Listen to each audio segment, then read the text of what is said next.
Mi nombre es Sofía Herrera, tengo 25 años. El mes pasado, en una cena familiar, mi hermano mayor se rió directamente en mi cara, su voz goteaba desprecio.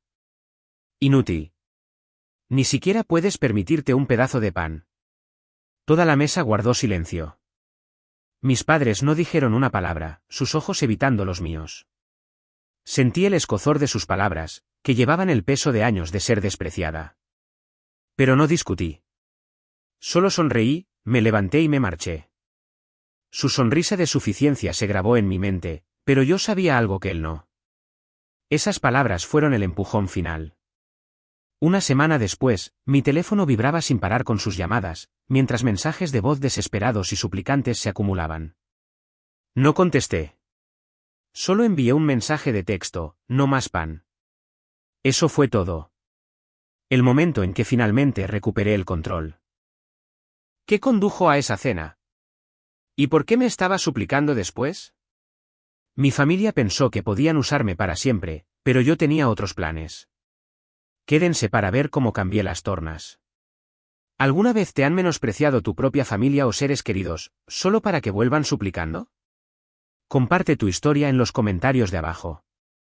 Crecí en Guadalajara, Jalisco, en una casa de 3 dormitorios en una calle tranquila, del tipo donde los vecinos saludaban y los niños montaban en bicicleta hasta el anochecer. Desde fuera, parecíamos una familia de clase media cualquiera, estable, cómoda, nada ostentosa. Pero por dentro, las cosas eran diferentes. Mi padre, un gerente de almacén, perdió su trabajo cuando yo tenía 15 años. La empresa redujo su personal, y un día llegó a casa con una caja de cartón con sus cosas, su rostro tenso por la ira. Mi madre, que trabajaba a tiempo parcial en un bufete de abogados como recepcionista, empezó a hacer horas extra, pero no era suficiente. Las facturas se acumulaban y el refrigerador a menudo estaba medio vacío. Veía el estrés en sus ojos, la forma en que susurraban sobre el dinero cuando pensaban que no estaba escuchando. A los 17 años, trabajaba después de la escuela como asistente de soporte técnico en una pequeña empresa de tecnología en el centro. Arreglaba impresoras, restablecía contraseñas y solucionaba problemas de software por 180 pesos la hora. Cada cheque de pago, entregaba la mitad a mamá y papá para ayudar con la compra o la factura de la luz. Me daban las gracias, pero siempre se sintió como una expectativa, no como una elección. Mientras tanto, mi hermano mayor era su hijo predilecto. Siempre había sido aquel en quien habían depositado sus esperanzas, carismático, seguro de sí mismo, el hijo que no podía hacer nada mal. Invirtieron cada peso que les sobraba en su gran idea, una empresa emergente que vendía aplicaciones de fitness. Lo llamaron su boleto al éxito, pagaron el espacio de su oficina e incluso le compraron un coche usado para que fuera a reuniones con inversores. Yo también quería trabajar en tecnología. No solo arreglando computadoras, sino desarrollando software, creando algo real. Pasaba las noches viendo tutoriales de codificación en una computadora portátil destartalada, soñando con convertirme en programadora. Pero cada vez que lo mencionaba, papá se burlaba. La tecnología no es para chicas como tú, decía, negando con la cabeza. Dedícate a algo práctico. Mamá era peor. Me comparaba con mi hermano, con su voz afilada. ¿Por qué no puedes ser más como él? Él va a llegar lejos. Me dolía, pero me lo tragué. Mantuve la cabeza gacha, trabajé mis turnos y envié dinero a casa, incluso cuando significaba saltarme comidas para ahorrar unos cuantos pesos. Su favoritismo no era sutil. En la cena, presumían de la última presentación de él a los inversores, de cómo estaba destinado a la grandeza. Yo me quedaba allí, picoteando mi comida mientras ignoraban mis excelentes calificaciones o el hecho de que había aprendido Python por mi cuenta. Una vez, intenté mostrarle a mamá una pequeña aplicación que había creado, una aplicación para controlar el presupuesto de nuestra familia. La miró, se encogió de hombros y dijo, «Qué bonito, pero la aplicación de tu hermano va a cambiar vidas». Me sentía invisible. Él llegaba a casa con historias de reuniones en cafeterías elegantes mientras yo estaba atascada depurando código para clientes que apenas se fijaban en mí. Aún así, seguí enviando dinero, 3,600 pesos por aquí, 5,400 por allá, porque decían que éramos un equipo, una familia. No era solo el dinero. Era la forma en que me hacían sentir que mis sueños no importaban. Papá se rió una vez cuando mencioné que quería solicitar plaza en un programa de tecnología en la universidad. ¿Tú? Una programadora, dijo como si fuera una broma. Mi hermano intervenía, sonriendo con suficiencia, limítate a contestar teléfonos, hermanita. Me mordía la lengua, pero cada puya construía una ira silenciosa en mi interior. Empecé a llevar un registro de cada peso que les daba en una aplicación en mi teléfono. No estaba segura de por qué al principio, solo un presentimiento de que lo necesitaría algún día. Para mi último año de preparatoria, su favoritismo era imposible de ignorar. Después de años de desprecio por parte de mi familia, dejé de buscar su aprobación. Puse todo mi empeño en construir una vida que no pudieran tocar. En mi último año de preparatoria, conseguí un trabajo a tiempo parcial en una pequeña empresa emergente de tecnología en Guadalajara, encargándome del soporte técnico básico. Era un trabajo ingrato restablecer contraseñas, desenredar atascos de impresoras, pero pagaban, y yo tenía hambre de más. Mientras mis padres dormían y mi hermano perseguía inversores, me quedaba despierta hasta tarde aprendiendo a programar. Los cursos gratuitos en línea eran mi escape. En una vieja y destartalada computadora portátil, aprendí Python, JavaScript y SQL, creando pequeñas aplicaciones como un gestor de tareas para mi horario de trabajo o una calculadora de presupuesto. Cada línea de código era un ladrillo en el muro entre yo y sus expectativas. La empresa emergente vio mi empuje. Me trasladaron del soporte técnico a asistir en el desarrollo de backend. Pasé horas depurando scripts, escribiendo consultas de bases de datos y aprendiendo de desarrolladores senior que me lanzaban retazos de consejos. Mientras asistía a clases de ciencias de la computación en la universidad, aceptaba trabajos independientes construyendo sitios web para cafeterías locales o diseñando herramientas sencillas para pequeñas empresas. Cada cheque de pago iba a una cuenta de ahorros secreta. Había aprendido a mantener mis victorias ocultas. Si le mencionaba mi trabajo a mamá, ella suspiraba y decía, la empresa de tu hermano será más grande que eso. Papá refunfuñaba sobre mí, y pasatiempo con las computadoras, que me hacía perder el tiempo. Así que me mantuve en silencio. Vestía ropa de segunda mano, vivía en un apartamento compartido y estrecho, y comía comidas baratas para mantener mi dinero a salvo de sus interminables peticiones. Para cuando estaba cerca de graduarme, mi persistencia dio sus frutos. La empresa emergente me ofreció un puesto de programadora a tiempo completo con un salario de 1,080,000 pesos al año. Se sintió como un salvavidas, una oportunidad de valerme por mí misma. No se lo dije a mi familia. Todavía pensaban que apenas llegaba a fin de mes, entregándoles partes de mis ganancias cada vez que llamaban. Les había dado miles a lo largo de los años, 90,000 pesos para la hipoteca, 36,000 para las reparaciones de su coche, 7,200 para facturas de servicios públicos al azar. Rastreaba cada centavo en una aplicación de presupuesto que yo misma había creado, no porque quisiera, sino porque algo me decía que necesitaría pruebas algún día. Mientras yo construía mi vida en silencio, el mundo de mi hermano era pura fachada y sin sustancia. Sus redes sociales eran un desfile de mentiras, fotos de él apoyado en un coche nuevo, de pie en una oficina con paredes de cristal, con leyendas como, triunfando, o, vida de emprendedor. Los amigos elogiaban sus publicaciones, llamándolo un pionero. Pero yo escuchaba la verdad de contactos mutuos. Su empresa de aplicaciones de fitness se estaba ahogando en deudas. Había sacado préstamos enormes, había incumplido los pagos a los proveedores y se las arreglaba para mantener las apariencias. Ese coche brillante estaba financiado hasta el tope. La oficina era una fachada alquilada que apenas podía permitirse. Vi a través de la farsa, pero mis padres no. Seguían presumiendo de su éxito, ciegos a las grietas de su imperio. Mantuve la cabeza gacha, programando, ahorrando y registrando sus demandas.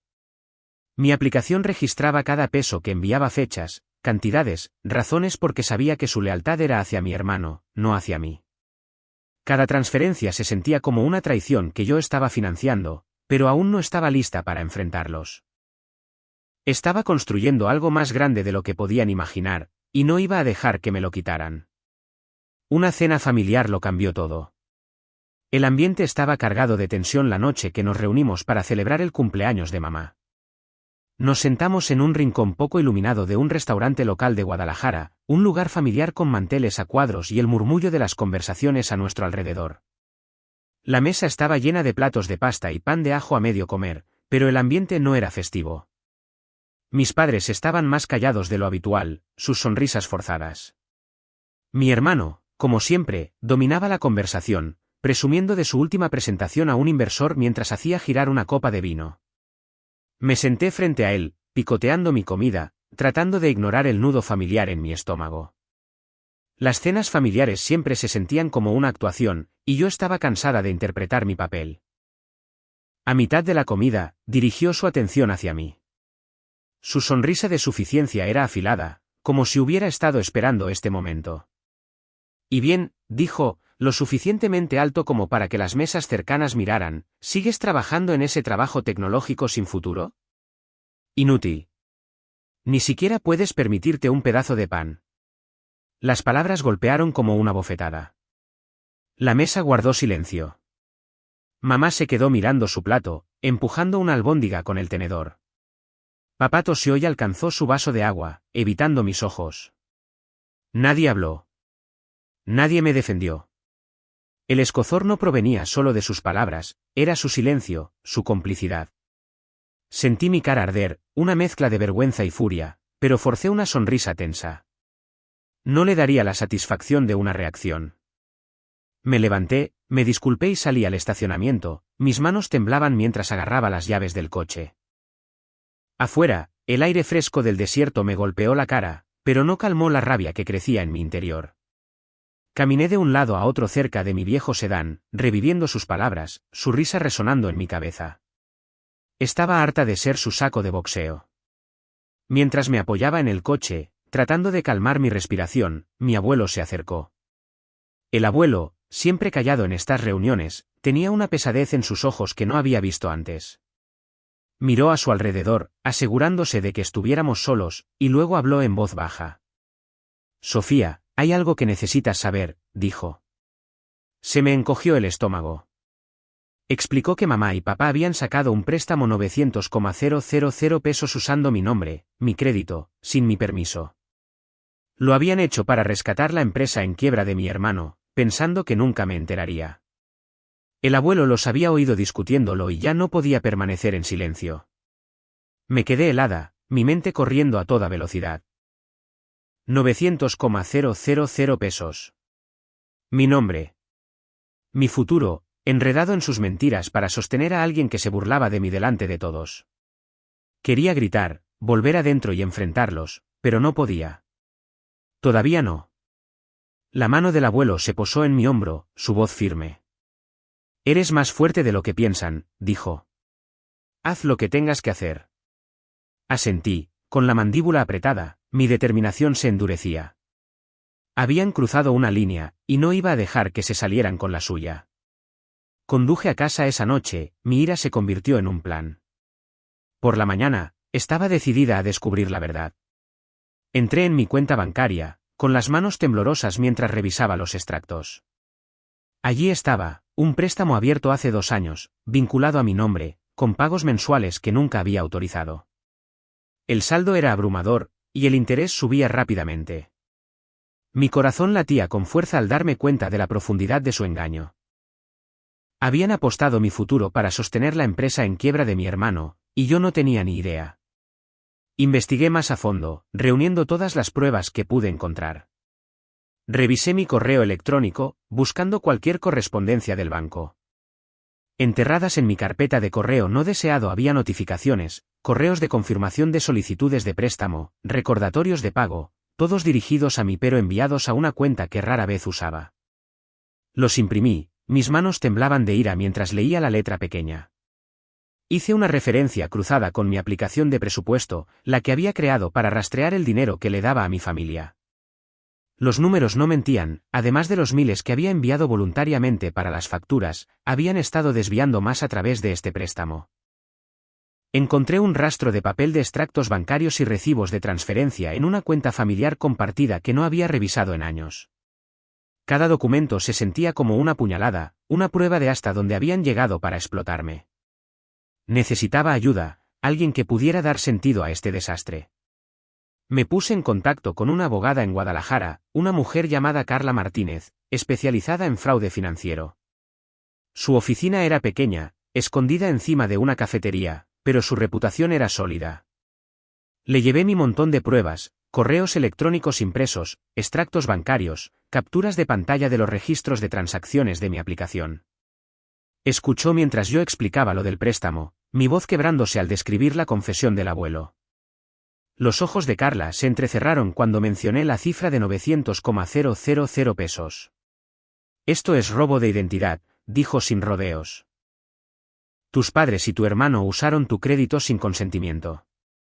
Podemos armar un caso. Me describió el proceso, presentar una denuncia policial, reunir más pruebas y demandar por daños y perjuicios. No sería rápido, pero era posible. Salí de su oficina con un plan y una chispa de esperanza. Daniela Reyes, mi mejor amiga desde la universidad, se convirtió en mi ancla durante todo esto. Nos encontramos en una cafetería al día siguiente, el olor a papas fritas grasientas llenaba el aire mientras yo le contaba todo. Daniela, siempre tranquila bajo presión, escuchó sin interrumpir. Ella había lidiado con su propio drama familiar, sus padres la habían manipulado con culpa para que pagara sus deudas años atrás. No puedes dejar que te manipulen, dijo, su voz firme. Cuentan con tu silencio. Me ayudó a mantenerme con los pies en la tierra, recordándome que comiera, que respirara, que me concentrara en el siguiente paso en lugar de ahogarme en la ira. Pasamos horas en mi apartamento clasificando documentos, etiquetando cada prueba para Carla. La fuerza tranquila de Daniela evitó que me desmoronara. No dejé de trabajar. Mi trabajo en la empresa emergente de tecnología exigía concentración, y me sumergí en la programación para mantener mi mente estable. Pasaba las mañanas escribiendo scripts, las tardes en reuniones y las noches preparando mi caso. Solicité informes de crédito, contacté al banco para congelar la cuenta del préstamo y documenté cada interacción. Cuanto más descubría, más claro se volvía, mis padres habían firmado con mi nombre en la solicitud del préstamo, y mi hermano había usado los fondos para pagar las deudas de su empresa. Habían planeado mantenerme en la oscuridad, asumiendo que nunca lo comprobaría. Una semana después de la cena, noté un cambio. Mamá llamó 2 veces, su voz inusualmente suave, preguntando cómo estaba. Papá envió un mensaje de texto, algo sobre, ver cómo estás. Mi hermano dejó un mensaje de voz, su tono nervioso, pidiéndome que nos viéramos. Estaban tanteando el terreno, sintiendo que algo andaba mal. No respondí. No estaba lista para enfrentarlos, no hasta que mi caso fuera irrefutable. Carla me advirtió que podrían intentar manipularme con culpa para que lo dejara, pero ya estaba harta de ser su felpudo. Guardé mis pruebas bajo llave en una caja fuerte, mi determinación crecía con cada nuevo documento que encontraba. Los intentos de mi familia por hacerme cambiar de opinión comenzaron sutilmente, pero se volvieron implacables. Empezó con una llamada telefónica de papá, su voz cargada de acusación. Estaba en mi escritorio revisando código cuando mi teléfono vibró. Sofía, estás destrozando a esta familia, dijo, su tono cortante. Después de todo lo que hemos hecho por ti, estás siendo egoísta. Abandona esa tontería de la demanda. Agarré el teléfono, mis nudillos blancos, pero permanecí en silencio. Sus palabras resonaban con los chantajes emocionales que había escuchado mientras crecía, siempre sobre lo que les debía. Terminé la llamada sin decir una palabra, mi corazón acelerado. Ya no era una niña, y no iba a caer en la trampa.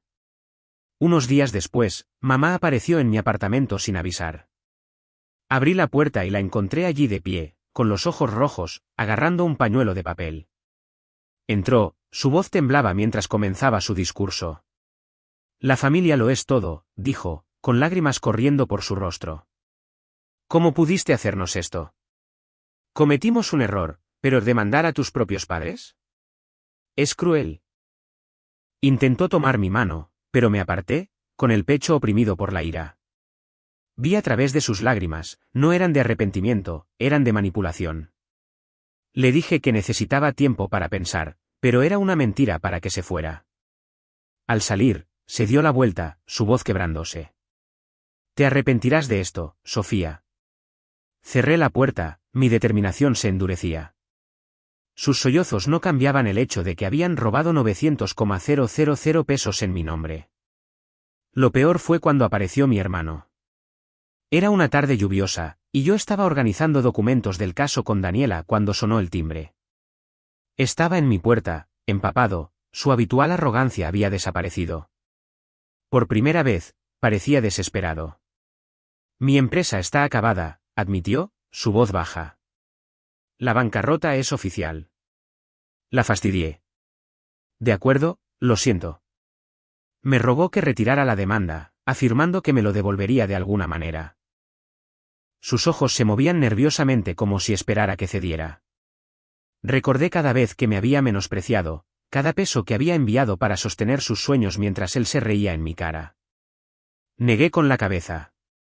No puedes arreglar esto con palabras, dije, mi voz firme. Suplicó de nuevo, pero cerré la puerta. Más tarde esa noche, le envié un solo mensaje de texto, no más pan. Fue lo último que le diría antes de la fecha del juicio. Daniela fue mi roca en todo esto. Nos reunimos en su casa al día siguiente, sentadas en su sofá con tazas de café y mi montón de pruebas. Ella había pasado por sus propias batallas, enfrentándose a su familia cuando intentaron controlar su vida. Pulsarán todos los botones que conocen, advirtió, su voz tranquila pero firme. No dejes que se metan en tu cabeza. Me ayudó a ensayar lo que diría en el tribunal, repasando las preguntas que Carla, mi abogada, podría enfrentar. La confianza de Daniela me tranquilizó cuando dudaba de mí misma. Me recordó por qué estaba haciendo esto, no solo por el dinero, sino para reclamar mi vida. Nos quedamos despiertas hasta tarde revisando los registros de transacciones de mi aplicación y los extractos bancarios, asegurándonos de que cada detalle fuera perfecto. Su apoyo me mantuvo concentrada, incluso cuando las palabras de mi familia resonaban en mi mente. Su presión no cesó. Papá dejó mensajes de voz, cada uno más enojado, acusándome de traicionar su confianza. Mamá envió largos mensajes de texto, mezclando disculpas con súplicas para mantener esto en privado. Mi hermano intentó llamar, pero dejé que fuera al buzón de voz. Sus mensajes se volvieron frenéticos, mencionando a los acreedores, a él mismo, y culpándome por empeorar las cosas. No respondí. Su desesperación solo confirmaba lo que yo sospechaba, sabían que estaban atrapados. Mi aplicación había registrado cada centavo que les había dado, miles a lo largo de los años, y ahora tenía pruebas del préstamo que habían sacado a mi nombre. Carla dijo que el caso era sólido, pero me advirtió sobre el costo emocional. Intentarán hacerte sentir culpable hasta el final, dijo. Asentí, lista para ello. Seguí trabajando, programando durante largos días en la empresa emergente para mantenerme con los pies en la tierra.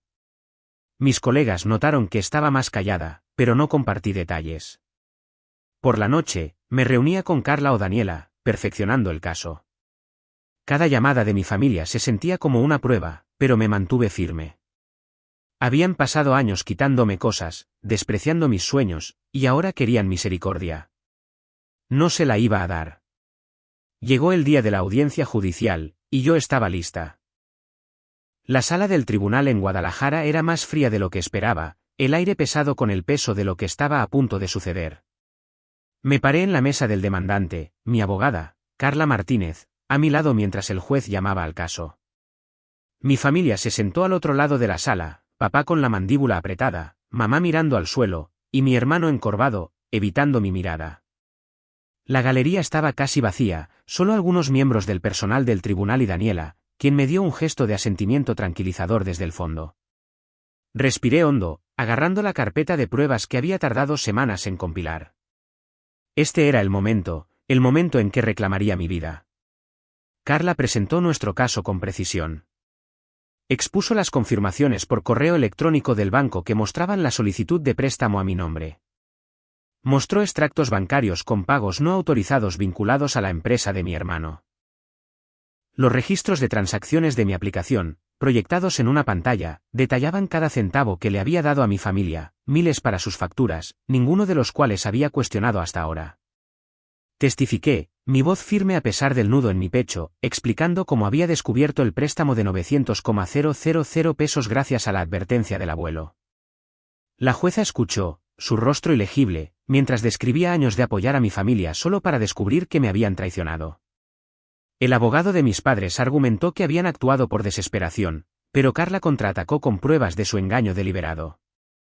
La sala se sentía sofocante, pero mantuve mis ojos en la jueza, no en mi familia. El veredicto llegó más rápido de lo que esperaba. La jueza falló a mi favor, declarando el préstamo fraudulento. Se ordenó a mi familia pagar 270,000 pesos en daños y perjuicios, una fracción del préstamo, pero suficiente para hacerlos responsables. El tribunal también ordenó que asumieran la responsabilidad total de la deuda restante, eliminando mi nombre del préstamo. La empresa de mi hermano, ya en bancarrota, fue disuelta oficialmente, y sus activos embargados para cubrir a los acreedores. Papá y mamá enfrentaron sus propias deudas, pagos de hipoteca que no podían cumplir, facturas de tarjetas de crédito acumulándose. El mazo de la jueza resonó en mis oídos, un sonido de justicia pero también de finalidad. Había ganado, pero la victoria se sintió vacía mientras miraba los rostros derrotados de mi familia. No hablé con ellos después de la audiencia. Mamá intentó acercarse a mí, con los ojos húmedos, pero me di la vuelta. Mi hermano gritó mi nombre, su voz se apagó, pero seguí caminando. Papá simplemente se quedó allí en silencio, con los hombros caídos. Salí del juzgado con Carla y Daniela, el peso de su traición todavía presionándome. Esa noche, bloqueé sus números. No más llamadas, no más mensajes de texto, no más chantajes emocionales. Había terminado de cargar con sus cargas. Una semana después, me mudé a un nuevo apartamento en el centro de Guadalajara. Era pequeño pero luminoso, con vistas a la barranca de Huentitán a través de una sola ventana. Desempaqué mis pocas pertenencias: ropa, libros, mi computadora portátil, sintiendo una extraña mezcla de libertad y soledad. Había pasado años construyendo una vida que no podían tocar, y ahora era solo mía. Daniela me ayudó a instalarme, trayendo comida para llevar y una botella de vino para celebrar. «Lo lograste», dijo, levantando su copa. Sonreí, pero el dolor en mi pecho persistía. Había luchado por la justicia, pero había perdido a la familia que una vez pensé que podría salvar. Me enteré por un amigo en común que mis padres estaban luchando por conservar su casa. Habían comenzado a llegar notificaciones de ejecución hipotecaria, sus ahorros agotados por los honorarios legales y las deudas. Mi hermano se había mudado de nuevo con ellos, sus sueños de ser un magnate de la tecnología se habían desvanecido. Una parte de mí quería sentir pena por ellos, pero el recuerdo de sus mentiras, del préstamo, de la burla, de los años de quitarme cosas, me mantuvo con los pies en la tierra. Les había dado suficiente. Ahora estaba construyendo un futuro para mí, uno donde sus voces no pudieran alcanzarme. Una vez que las cosas se calmaron después del juicio, las consecuencias para mi familia apenas comenzaban. Me enteré a través de un antiguo vecino que los Herrera habían perdido su casa. El banco ejecutó la hipoteca cuando papá y mamá no pudieron seguir con los pagos, sus ahorros diezmados por los honorarios legales y la sentencia de 270,000 pesos que me debían. Se habían mudado a un pequeño apartamento de alquiler en las afueras de Guadalajara, muy lejos del hogar al que se habían aferrado. Mi hermano, Rodrigo, ya no era el autoproclamado emprendedor. Sin su empresa, ahora trabajaba como dependiente en una tienda de electrónica local, cobrando a los clientes y reponiendo estanterías. No sentí alegría al escuchar esto, solo un reconocimiento silencioso de que sus elecciones les habían pasado factura. Mientras tanto, mi vida tomó un camino diferente. Mi arduo trabajo en la empresa emergente de tecnología se vio recompensado con un ascenso a programadora principal. El aumento elevó mi salario a 1,440,000 pesos al año, suficiente para permitirme un elegante apartamento nuevo en el corazón de Guadalajara. Tenía suelos de madera, una cocina moderna y un balcón con vistas a las luces de la ciudad. Lo decoré con moderación, algunas plantas, una alfombra acogedora, un escritorio para mis proyectos de programación. Cada rincón de ese espacio era mío, ganado a través de años de determinación y sacrificio. Sin embargo, tarde en la noche, mirando el horizonte de la ciudad, sentía una punzada de soledad. Había construido una vida libre de su control, pero a costa de lazos familiares que una vez esperé reparar. Volví a conectar con Santiago y Regina, viejos amigos de la universidad que se habían mantenido en contacto durante el caos. Tomando un café en una cafetería del centro, Santiago hizo la pregunta que rondaba en mi mente.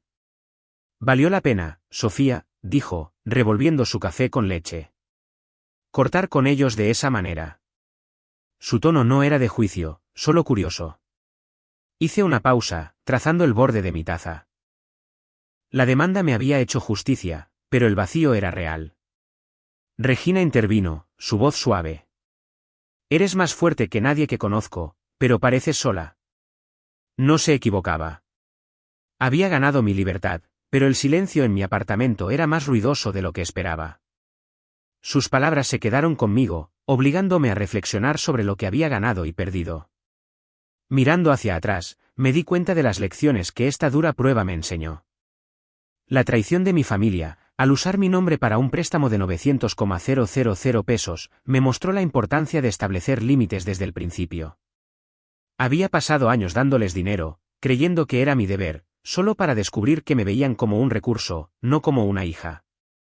Si hubiera trazado una línea antes, podría haber evitado el dolor. La demanda, aunque agotadora, fue mi forma de protegerme. No se trataba solo del dinero, se trataba de reclamar mi derecho a un futuro que intentaron robar. La acción legal, aprendí, a veces es la única manera de hacer que las personas rindan cuentas, incluso aquellas a las que amas. Mi aplicación, que registraba cada peso que les di, se convirtió en mi escudo, la prueba de que su lema de «la familia es lo primero», era una mentira. No me arrepiento de mis elecciones, pero cargo con el peso de ellas. A cualquiera que esté enfrentando algo similar, familiares que quitan más de lo que dan, que te manipulan con culpa para que sacrifiques tus sueños, establece tus límites ahora. No esperes a que se lo hayan llevado todo. Revisa tu crédito, protege tus finanzas y no tengas miedo de usar la ley si es necesario. Mereces vivir una vida que sea tuya. Si has pasado por esto, comparte tu historia. Exprésate en los comentarios o cuéntaselo a alguien de confianza. Tu voz importa, y podría ayudar a otra persona a encontrar el coraje para defenderse.